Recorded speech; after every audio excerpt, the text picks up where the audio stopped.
السلام عليكم سومالي وين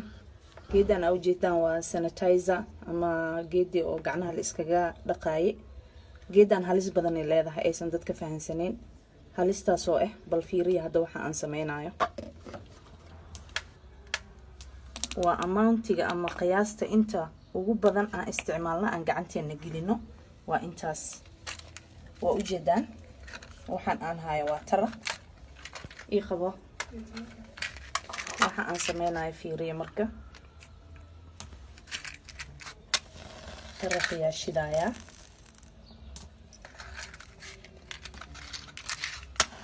taraq ya shidaya taraqa markaan shido waxaan ku qabanayaa geeda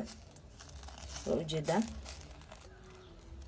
markaan ku qabto waa kaas sanitizer-tu waa sideedii waxba lagama arkaayo hadirtaan laakiin waxaan soo qaadanayaa tiishka markaan soo qaado tiishkiyaan saarayaa maxaa meesha idii ka baxay dab qofka markuu gacnihiisa ku isticmaalo dabka yani gacantiisa markuu ku isticmaalo oo dabka u dhawaado qofkii hilibkiisa sidaas uu gubanaya asagoo aan dareensaneen marka fadlan ha la iska ilaaliyo markii la isticmaalo geedaas sanitizer waa nooc walba ay tahay company-gan bis ma ahan nooc walba uu yahay waay marka ha la iska ilaaliyo fadlan halis uu ku jiraa jirkeena. Assalaamu calaykum.